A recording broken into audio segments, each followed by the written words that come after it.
नमस्कार, जय हिंद दोस्तों।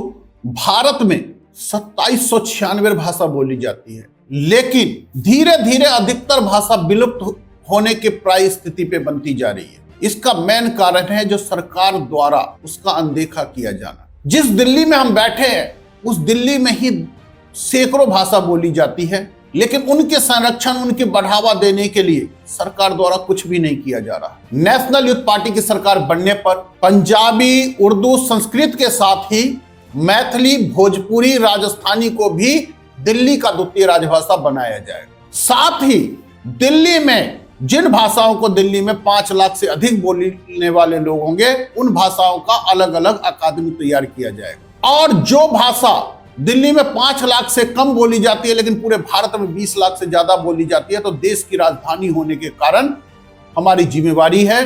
तो संत रविदास भाषा अकादमी के नाम से एक अकादमी बनाया जाएगा, जिसमें हर भाषाओं का विद्वान को रखा जाएगा, जिससे कोई भी भाषा समाप्त न हो और हर भाषा में लोग पारंगत हो। जो भाषा सीखना चाहे देशवासी वो भाषा सीखे, अधिक से अधिक भाषा सीखे। दोस्तों, हमारे जो पुराने वैदिक समय की अधिकतर सामग्री जो है वो संस्कृत में है। धीरे धीरे संस्कृत क्या हो रहा है, हम लोगों के जानकारी से बाहर निकलता जा रहा है। दोस्तों, नेशनल यूथ पार्टी की सरकार बनने पर महर्षि वाल्मीकि वैदिक रिसर्च यूनिवर्सिटी बनाया जाएगा, जिसमें संस्कृत भाषा में, चाहे वो वेद हो, रामायण हो, गीता हो, चाहे कोई भी धर्म ग्रंथ हो, संस्कृत भाषा का कोई पांडुलिपि हो, अभिलेख हो, कुछ भी हो, उन सब्जेक्टों पे रिसर्च के लिए एक प्रॉपर यूनिवर्सिटी बनाया जाएगा, जो संस्कृत भाषा से रिलेटेड ही यूनिवर्सिटी रहेगा, जो संस्कृत को अन्य भाषाओं में कन्वर्ट करके